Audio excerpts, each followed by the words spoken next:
Fitness and technical training is something we can always do on our own. This video will show you 3 different examples of training your fitness and finishing skills at the same time, whether you have one soccer ball or many. The first one is shooting for power from distance. As you see in the video, we're going to start with a turn. So the foot's back to goal, foot's on top of the ball, quick turn, quick feet to get your hips squared up to the ball, and then proper shooting technique, locking your ankle, landing on your shooting foot. And you'll see that one more time at regular speed. Foot on top, spin, turn, strike the ball, run to the ball. So from a fitness standpoint, you're going to be in charge of how fast you're going to run to go get that ball and bring it back on the dribble. That's where you're in control of your own level of fitness when it comes to that. Here's the same activity now with many soccer balls. So this becomes less about running and more about fast footwork in between.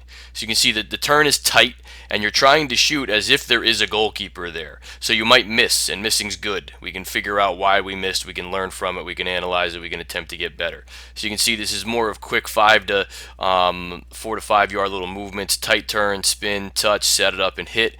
All of this is happening within the 4 yards of the top of the D to the top of the 18. So this is more about a quickness and short sprints than when you're doing it with an individual ball. So it's not better or worse if you have lots of balls or one soccer ball. It's just a different way of training.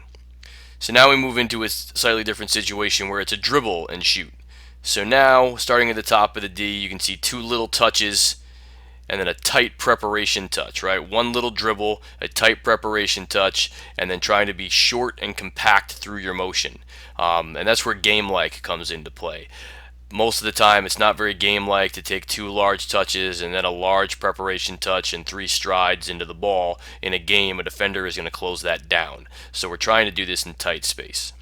We're also trying to do it with both feet. So you can see there the first shot was with your right foot, the next shot was with your left foot. And just like the previous activity, when there's many balls, it becomes more about quick 4 and 5 yard movements, still working both feet. And now we can start to think about how we can challenge ourselves, right? What are we aiming for?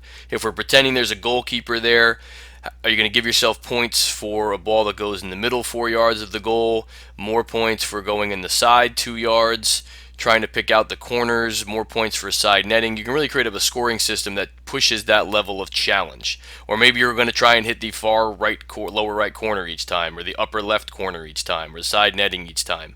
Again, you're in control of both the fitness aspect, how much you're going to push yourself in between, and the scoring system from the challenge of your technical development, instead of just trying to whack the ball.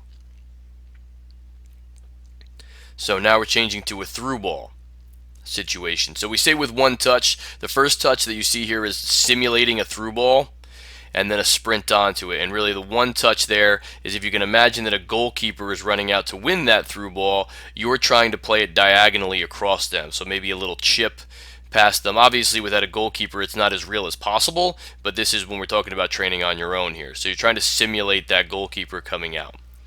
So the next time as we dribble the ball back out, again, you can be dribbling this ball as fast as you want to try and push that fitness level. That's completely up to you. And then we'll go out from the left side. So a little simulated, that was a tighter ball, right? You're going to be able to simulate that challenge as well. Sometimes a tighter through ball, you're shooting from a further distance.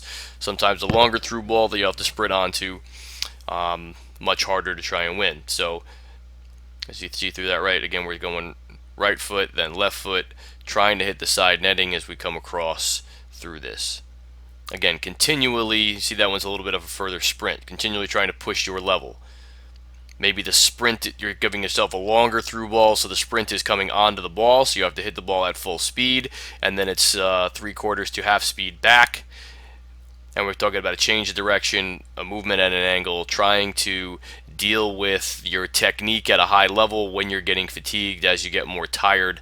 So again, game-like is the key word. Obviously, by yourself, it's not like a game in the sense of teammates and defenders and goalkeepers and things like that. But you're trying to, can you simulate situations that might come up in games where you might get your shot from? So hopefully as you see these things, right, you could have done this from different angles, you could have done it from different distances. Everything is completely up to you. There's lots of variables that you can do to try and keep that level high and challenging. Right, so just things to consider, which we've said a lot through this video now, right?